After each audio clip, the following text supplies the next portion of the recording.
శ్రీ శివాయ గురవే నమ. చెప్పుకుంటూ గురువుగారు రాసినటువంటి పుస్తకాల గురించి ఛందస్సు, అలంకారం, వ్యాకరణం అని చేస్తున్నాం. కవిజనాశ్రయము, చంద్రదర్పణము, అప్పకవ్యం సమీక్ష 1945 నుంచి 65 వరకు రాశారు. ఆంధ్రచంద్రావలోకనం 1966లో రాశారు. దానికి కూడా చింతామణి, ఆంధ్ర భాషాభూషణం పర్యావలోచనం చేశారు 1955లో. ఆంధ్రచంద్రావలోకనం 1966లో చేశారు. బాలప్రహుడ సమన్వయం, అది నాకు కొంచెం పరిశీలిద్దాం. అహోల పండితి విమర్శన చూస్తాము. ఇది అహోల పండితి గురించి చెప్పుకుంటూ విమర్శలో మనం ముందుకు వచ్చాము. ఆయన గురుగారి పుస్తకం ఏం రాశాడో మనకు తెలియదు. ఆయన చెప్పుకుంటూ ముందుకు వచ్చి కూడా మనం చెప్తూ ఆపేశాము. చింతామణికర్త నన్నయ్యే అని నమ్మినవాడు అహోబల పండితి. అందుకే అహోబల పండితి చింతామణి అథర్వణ కారికలు నన్నయ్య ప్రయోగాలు అంగీకరించని రూపాలు అంగీకరించాడు. అలా అని అతను భాషా ఛాందసుడు కాదు కూడా. అన్య వ్యాకర్తలు అంగీకరించిన కూతురులు, ఇబ్బడు మొదలైన రూపాలను కూడా అహోబల పండితి అంగీకరించాడు. అహోబల పండితీయం పాణినీయం మహాభాష్యం మొదలైన ఉద్గ్రంథాల నుండి, తెలుగు కావ్యాల నుండి ప్రామాణిక ఉదాహరణలు ఇస్తూ అనేక విషయాల్లో విపులంగా శాస్త్రాన్ని పెంచి వ్యాకరణ శాస్త్రానికి గొప్ప గౌరవం కలిగించాడు. ఇతని సమస్త వ్యాకరణ పాండిత్యం కల సకల శాస్త్ర వైదుష్యం సంజ్ఞ అజంత హలంత పరిచ్ఛేదాల్లో విశేషంగా వ్యక్తమవుతోంది. ఇతని కృషి ప్రశంసనీయమే. కానీ గ్రంథం సంస్కృతంలో ఉండడం చేత విషయం క్లిష్టతరమై సంస్కృతంలో సామాన్య విషయం ఉన్న వారి కష్టం అనిపించేటట్టు తయారైంది. అహోబలుడు అయినప్పటికీ కూడా అతడు ఆశించినట్టు మహాభాష్యం వంటి విపుల గ్రంథం తెలుగులో వ్యాకరణానికి కూడా ముఖ్యంగా ప్రసిద్ధంగా అయింది. ఆంధ్ర శబ్ద చింతామణి వ్యాఖ్యానంలో ఈ గ్రంథం పోల్చదగిన ఉద్గ్రంథం వేరొకటి లేదని, ఆంధ్ర వ్యాకరణానికి శాస్త్ర గౌరవాన్ని కలిగించిన వాడు అహోబల పండితుడే అనడంలో ఎటువంటి సందేహము లేదు. మంచెళ్ళ వాసుదేవ కవి వైకుఠ చంద్రిక 1758. మంచెళ్ళ వాసుదేవ కవి కాలాన్ని గురించి చాలా అభిప్రాయాలు ఉన్నాయి. ఈ మంచెళ్ళ వాసుదేవ కలిసిన గ్రంథవాహం అనే అలంకార శాస్త్రాన్ని అనుసరిస్తే అతని క్రీస్తు 1758 అని తెలుస్తోంది. ఆంధ్ర సిద్ధాంత కౌముది అనే నామాంతరం ఉంది దీనికి, గ్రంథవాహంకి. ఇది శ్రీమద్ బాల కరుణా కటాక్ష సంప్రాప్తాష్టభాషా కవిత్వ సామ్రాజ్య పట్టభద్రాద్రి మంచెళ్ళ వంశార్ణవ పూర్ణమాచంద్రేణ హిమవన్నగ సేతు మహీవలయ విరాజమాన నానావిధ విద్యా ప్రవీణ విద్వత్ కవితా సంస్తూయమాన్ పాండితీ మణినా వాసుదేవ కవినా విరచితాయాం వైకృత చంద్రికాయాం కృదంత విభాగ సమాప్త అని దాంట్లో ఆయన స్పష్టంగా రాశాడు. ఈ వైద్యం చెప్పుకుంటూ అని రాశాడు. ఇది వాసుదేవుని గ్రంథాంత గద్యం. దీన్ని చూస్తే ఇతడు బాలగోపాల స్వామికి భక్తుడని తెలుస్తోంది. అంతేకాకుండా పండితుడని, అష్టభాషా కవిత్వ సామ్రాజ్య పట్టాభద్రుడని తెలుస్తోంది. వైకుఠ చంద్రికవి అహోబల పండితి ప్రభావం ఉండటం వల్ల ఇతడు క్రీస్తు 18వ శతాబ్దం చెందిన ఉండవచ్చని అంటున్నారు కొందరు. వైదిక చంద్రిక తెలుగు భాషకు సంస్కృత సంప్రదాయాన్ని అనుసరిస్తూ రాసిన వ్యాకరణ గ్రంథం ఇది. దీనిలో సంజ్ఞ, సంధి, సుబంత, స్త్రీ ప్రత్యయ, విభత్యర్థ, సమాస, తదిత, సంస్కృత, ప్రాకృత, తిగంత, కుదంత ప్రకరణాలు ఉన్నాయి. ఇంత సువిస్తారమైనటువంటి ప్రణాళిక గల ఈ వ్యాకరణ గ్రంథంలో తత్వ ప్రకరణం ప్రత్యేకంగా ఉంది. తత్వ ప్రకరణాన్ని ఇంత విపులంగా వివరించిన వారిలో ఇతడే ముఖ్యుడని తెలుస్తోంది. దీనిలో చింతామణి అనుసరించిన సూత్రాలే కాకుండా కొన్ని స్వతంత్రమైనవి కూడా ఉన్నాయి. సూత్రాలకు వృత్తులు, ఉదాహరణలు, అక్కడక్కడ కారికలు కూడా ఉన్నాయి. స్త్రీ ప్రత్యయ ప్రకరణలోను, కృదంత ప్రకరణలోను విషయాలు చాలా విపులంగా ఉన్నాయి. తిగంత ప్రకరణంలో సంస్థధాతువునకు తెలుగు ధాతువుల ఆదేశాన్ని పేర్కొన్నాడు. తద్భవ ప్రకరణాన్ని ప్రత్యేకంగా పేర్కొనడమే కాక వాటిలోని సంస్కృత ప్రాకృత భావాల్ని విడివిడిగా చూపించాడు. అంతేకాకుండా ప్రాకృత భావాల్లోని ప్రాకృత పారసీని మాగధి పైసేచి చూలికా పైశాచి అపభ్రంశ మొదలైన భాషల నుండి ఉద్భవించిన తద్భవాన్ని నిరూపణ చేయడానికి ప్రత్యేక ప్రకరణాలు కూడా విభజించి చూశాడు. అంతేకాకుండా చింతామణి కన్నా విపులంగా ఉన్న ఈ గ్రంథం వృత్తి లేకపోతే అర్థం అవ్వటం కష్టం అన్నట్టుగా చేశాడు. వైకూత చంద్రిక సూత్ర రచన చింతామణి కన్నా ఎక్కువ సాంకేతికమైనది. సూత్రాలు చింతామణి సూత్రాలు అంత సులభంగా అర్థం కావన్నమాట. భాషా జీవనది కదా మాత్రం కొద్ది పెట్టేస్తున్నారు దాన్ని. ఆదిదారాదేహే సూత్రం వైకూత చంద్రికలో బాలురులోని లకారానికి రేఫను విధించేది. అవర్ణకాత్ దీర్ఘాంతవర్ణకాత్ దారాదేశ్చ లకారస్య రేఫ స్యాత్. అది సూత్రవృత్తి. ఈ వృత్తి లేకపోతే సూత్రం అర్థం కాదు. ఈ క్లిష్టత ప్రాకృత వ్యాకరణంలోనూ సముజ్జల్ని వాడటం వల్ల ఏర్పడింది. వాసుదేవ ప్రవృత్తి అనే ఒక గ్రంథం ఉంది. దాన్ని వాసుదేవకు రచించాడనే వాదం కూడా ఉంది. వసుత లోపల మంచెళ్ళ వారి ఇల్లు శారదాదేవి నాటకశాల ఎండు వాసుదేవుని కవితా విలాసం మొదట మురవల భృంగారు గజ్జల మోతగాదే అని ఆంధ్ర వ్యాఖ్యానంలో రాశాడు. 436 పద్యంలో. అదే అముద్రిత గ్రంథమైన వాసుదేవుడు అనే గ్రంథంలో ఈ ఒక్క పద్యం తప్ప వాసుదేవుడికి ఈ గ్రంథానికి సంబంధం మనకి ఆధారాలు కనిపించడం లేదు. కందుకూరి విలేసంగా తన కవి చేతుల్లో బహుదినపల్లి సీతారామాచార్య శతరత్నగర పీఠికలో ఆంధ్రశ్రద్ధ చింతామణి వృత్తిగా వాసుదేవ వృత్తిని పేర్కొన్నారు. ఈ గ్రంథం మద్రాసు ప్రాచీనగీత పుస్తకాన్ని భాండాగారంలో ఉంది. గ్రంథంలో ఎక్కడా తత్కర్తృత్వానికి సంబంధించిన ఆధారాలు లేవు. ఆంధ్రశ్రద్ధ చింతామణి వృత్తి విఫలమైన వ్యాఖ్యానం కాదు. సూత్రార్థం గురించే వృత్తి. ఉదాహరణ అనే విధంగా సాగిన సంస్కృత రచన ఇది. వైకృత చంద్రిక రచించిన మంచెల వాసుదేవ్ గారి ఆంధ్రశ్రద్ధ చింతామణికి ఒక వృత్తిని రచించినట్లు ఎక్కడా చెప్పలేదు. కనుక ఈ వృత్తిని వాసుదేవుడు రచించాడని చెప్పడానికి ఎక్కడా మనకి దాఖలా లేవు. ఈ గ్రంథంలోని ఉదాహరణలన్నీ పరిశీలిస్తే అహోబల పండితుడి కన్నా ఈ గ్రంథకర్త చాలా అర్వాచీనుడిగా ఉండవచ్చని తెలుస్తోంది. ఆధరణకారిక రీతిలో ఎక్కడా ఉదాహరించలేదు. భారతాది కవిప్రయోగాలు ప్రమాణంగా చూపలేదు. కాబట్టి ఈ గ్రంథం ఆంధ్రచింతామణి అవశేషమని భావించవచ్చు. మండ లక్ష్మీ నృసింహ కవి తెలుగు శబ్ద శాసనం 18వ శతాబ్ది వాడు. ఈ మండ లక్ష్మీ నృసింహ రచించినటువంటి తెలుగు శబ్దాశాస్త్రానికి ఆంధ్ర కౌముది అనే నామాంతరం కూడా ఉన్నది. కానీ ఎక్కడ ఆంధ్రకౌముది ప్రస్తావన తేలేదు. ఆంధ్రకౌముది అనే గ్రంథం తెలుగు శబ్దాన్ని లఘురూపంగా భావించవచ్చని తెలుగు శబ్దాశాస్త్రాన్ని సంస్కరించి వ్యాఖ్యానం గావించి ప్రతి ఆచార్య రవ్వ శ్రీహరి గారు అంటున్నారు. గురుగారి పుస్తకం దొరకలేదు. ఈ విధంగా లక్ష్మీ నరసింహ కవిది మండవంశం. తండ్రి వరదయ్య, తల్లి నాంచారమ్మ, పితామహుడు వెంకటాచార్యుడు. బీగినాడి జన్మస్థానం కాశీపుత్రుడు, కృష్ణభద్రుడు, మంత్రవేత్త, సహస్రావధాని, అష్టభాష సరస్వతి బిరుదాంచుడు. ఈ గ్రంథంలోని అవతారికను బట్టి ఇతని కాలం క్రీస్తకం 16కి చెందినవాడని కొందరంటున్నారు. విద్యానగర ప్రభువైనటువంటి వెంకటరాజు ప్రస్తావన ఉండటం వల్ల పూసపాటి వంశీయుడు వెంకటరాజపతి అయినట్లయితే ఇతని కాలం 1649, 1770 కాబట్టి ఇతనికి ఆచార్యత్వం పొందిన రామానుజాచార్యులకి 5వ తరం వాడని చెప్పుకున్న లక్ష్మీ నృసింహ కవి కాలం 18వ శతాబ్దం చెందుతుందని అని రవ్వవారు సిద్ధించారు. శ్రీహరి వారు ఈ తెలుగు భాషకు సంస్కృతంలో వ్రాసిన వ్యాకరణ గ్రంథం ఇది. తెలుగు చాలా విశేషం. తెలుగు సంస్కృతంలో రాసిన చాలా గ్రంథం.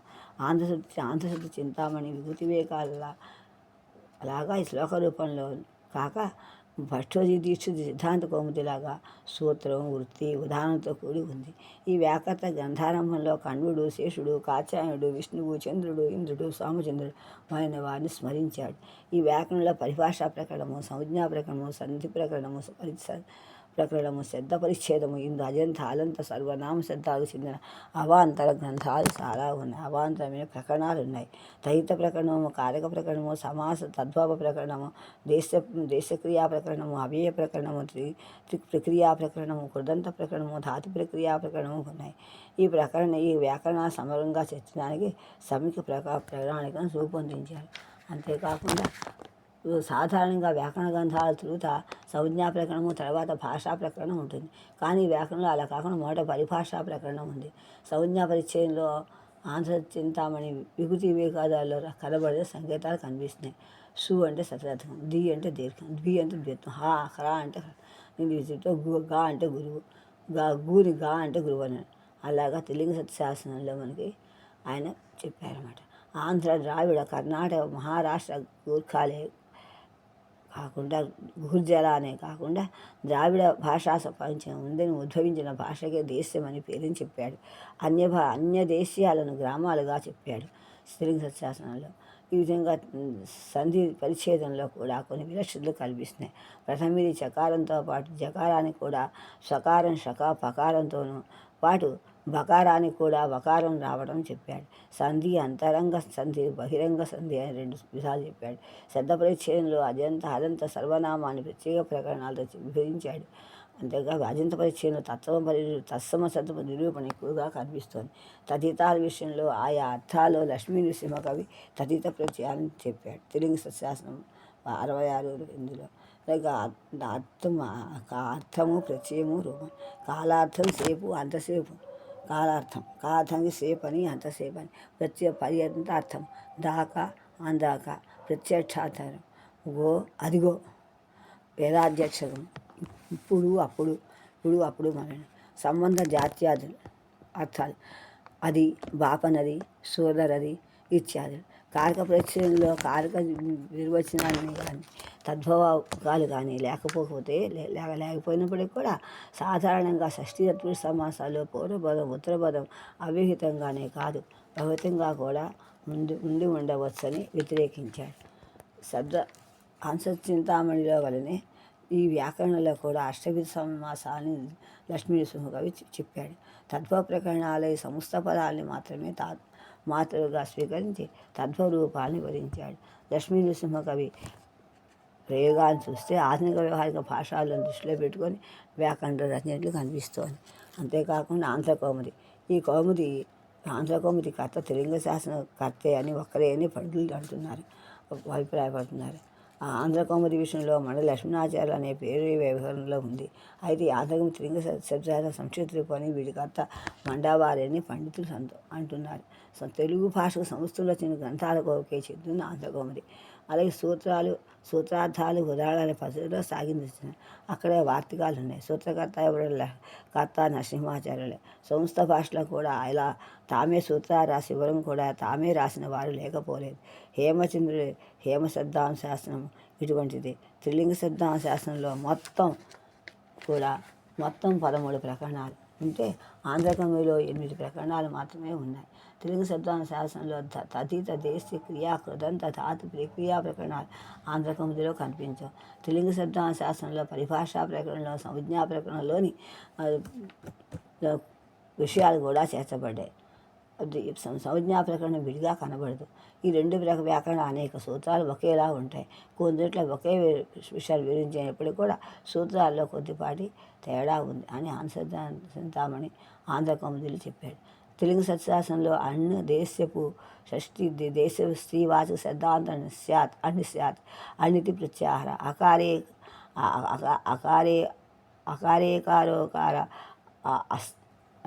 అస్త్రయోణః శృతి గోథవ్యం లత్స లచ్చు కొండ కొండి గొంతు నాగా నాగి నాగు మొదలైనవి. అలాగే ఆంధ్రకౌముది ఆ ఈ ఊ స్త్రీ అంతాహ అది 277.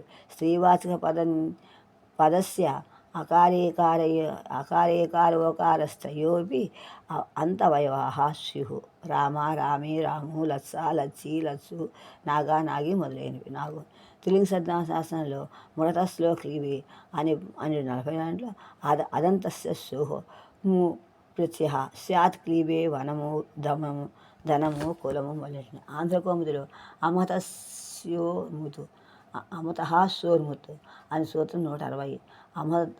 అమహత్పదానాం సౌః ప్రథమైకవచనస్య ము ప్రత్యయ స్యాత్ వనము ధనము గుణము మొదలైనవి. తెలుగు శబ్దశాస్త్రం నోర్ముతో మృతో మృగిద్భిః అని సోమచంద్రస్య అని మువర్ణకస్య తదాజ్యకారస్య చ క్రమాల్లోపదీర్ఘ క్రమాత్ లోపదీర్ఘస్థో దీర్ఘేస్థో నలయా పరయా సోమచంద్రస్య మతే వనములు వనాలు ధనాల చేత గుణాల కొరకు మొదలైనవి. అలాగే ఆంధ్రకౌముదిలో క్వచిర్మోఘ్రుల్ విభక్తో అని 167 మువర్ణకస్య క్వచిర్లోపో విభక్తి పరతః స్యాద్ దీర్ఘాశ్చ అని దీర్ఘాచ్యత అని 177 పూర్వసూత్రానూచ్య విభక్తో పరతః పువర్ణలోపానంతరం ప్రతిపాదికస్యాకారస్య దీర్ఘస్యాత్ ప్రాణాలు ప్రాణానకు అనేటు మొదలైంది. ఈ వ్యాకరణాల్లో సూత్రరూపాల వైవిధ్యం ఉన్నప్పటికీ ఆయా సూత్రం గురించే వ్యాకరణాంశాలు మాత్రం ఒకటే. రెండు గ్రంథాలను సామాన్యులే కాకుండా సామాన్య పోలికలు కాకుండా కొన్ని వైరుధ్యాలు కూడా ఉన్నాయని భావిస్తున్నాను. ఈ విధమైన వైరుధ్యాలు రెండు గ్రంథాల్లో కనిపిస్తున్నాయి. అందువల్ల ఈ రెండుకి అర్థ ఒక్కరైన సందేహం కాదు. దీనికి అర్థం ఒకరే అయితే ఈ విధమైన వైరుధ్యాలు వ్యత్యాస హేతువులకు ఆలోచించవలసి ఉంటుంది. ఏదేమైనా ఆంధ్రనామని పేరు చెప్పబోయే దాన్ని అడుగుజాలను అనుసరించింది ఆంధ్రకౌముది. కింబూరు నసరాజు కవిజనాంజనం ఎంత మంచిదండి. ఈ కవిజనాంజనం హంసచింతామణికి రాసినటువంటి వ్యాఖ్యాన గ్రంథం. ఇది తెలుగు భాషలో గద్య పద్యాత్మకంగా ఉంది. ఇతడు తన కవిజనాంశంలో చెప్పిన విషయాలను బట్టి ఇతని తండ్రి పేరు బుచ్చిరాజని, తల్లి పేరు సన్నమాంబని, ఇతడు అహోబలపతిని అప్పకవిని ప్రస్తావించడం వల్ల 19వ శతాబ్దం చెందినవాడని తెలుస్తోంది. ఆంధ్రచింతామణి వ్యాఖ్యానం రాసే సందర్భంగా ఇతను ముద్దరాజు రామన, వెన్నకోట పెద్దన, అంతుడు మొదలైన రాష్ట్రంలో ఉదాహరణలే కాకుండా మౌనచిత్ర, కళాపుందయం, విజయవిలాసం వంటి గ్రంథాల నుండి కూడా ఉదాహరణలు చూపించాడు. ఇతడు కవి సంశయ విచ్ఛేదాన్ని రచించిన అడిదం సూరకవి చెప్పిన విషయాన్ని చాలా చెప్పాడు. అధర్వుని కార్యక్రమాన్ని మొట్టమొదటిగా లోకాన్ని తీసి పరిచయం చేసింది అహోబలుడే కదా. అహోబలుని పండితునిలో కానీ వికృతి వివేకంలో కానీ అధర్వణ ప్రకృతిగా ప్రయోగం ఎక్కడ పేర్కొని కృతంగా పేర్కొని లేని కొన్ని కార్యకర్తడి గ్రంథంలో చెప్పాడు. అహోబల పండితి వికృతి వివేకములను లేని అధర్వణ కార్యక్రమాలు ఎన్నో ఈ గ్రంథంలో ఉన్నాయి. క్రియాత్రయీ గోచరార్థ తద్ధర్మ ఇది కథ్యతే. ధాతోర్ధర్మ ఇది ప్రోక్తో వికృతో పూర్వం సూరిభిః ఎడించ వర్తమానే ఇంచుకశ్చాపి క్వచిత్ భవేత్. లఘుపూర్వ నకారాంతత్వార్థోపరి భవేచ్ఛయు అని భూతార్థస్య ఏకవచనే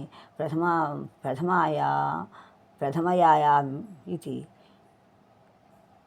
ఇతీరితః ఏతద్విభూతక్రియాంత స్యాత్ ఏకత్వచేంచుకిల్లుకో కేషాంచిదపి ధాతూనాం ఇల్లుకు స్వార్థే ప్రకీర్యతే. కప్రత్యయే వరేవస్య క్వచిల్లోపో విధీయతే. ప్రార్థనార్థే క్వచిల్లోపో రుదుర్భవ్య పరస్యహో అనే కారికలను అధర్వణ రచనలుగా చెప్పాడు. కానీ వీటిని ఎక్కడా సంపాదించాడో తెలియదు. నరసింహరాజు తన వ్యాఖ్యానంలో అక్కడక్కడ అనేక కారికలను ప్రస్తావించాడు. కానీ వాడిని ప్రస్తావనతో చెప్పలేదు. అందువల్ల ఆ కారికలు ఇతరే రాసి ఉండొచ్చు. హస్వముగడీక బాల సరస్వతుండు చేసే దానికి నేను విశేషము కవిజనోక్తము లక్ష్యములుగా చేతు కవిజనాంజమనడి వ్యాఖ్యానం ఒకటి అని తన వ్యాఖ్యాన స్వరూపాన్ని వివరించాడు. బాసుశ్రీ చింతామణికి హస్వమే టీక రచించాడని, అందువల్ల ఆ టీకను ఆధారంగా చేసుకుని కవి ప్రయోగాలను చెబుతూ ఉటంకిస్తూ విశేషమైన టీకను రూపొందించడం తన ఉద్దేశ్యమని నరసింహరాజు తన గ్రంథంలో చెప్పాడు. అయితే ఈ చింతామణికి అప్పకవి విపులమైన టీకను రాసినప్పటికీ అది కేవలం సంధి పరిచయాల మాత్రమే పరిచితమైంది. కానీ అహోబల పండితుడు కూడా చింతామణికి విపులమైన టీకను రాశాడు. అయితే అది సంస్కృతంలో ఉంది. కాబట్టి తెలుగు భాషలో ఎప్పుడైనా టీకను లేకపోవడం వల్ల అతడు చెప్పి ఉండవచ్చు అని పరిచయంలో ఇతడు పూర్వరాష్ట్రం చేయగా అడిదం కవి సంశయ విచ్ఛేదంలో ప్రశ్న విషయాన్ని కూడా సంస్కృతీకరించాడని అంటున్నారు. ఇంకా తర్వాత సారస గ్రంథాల గురించి ఆలోచిద్దాం.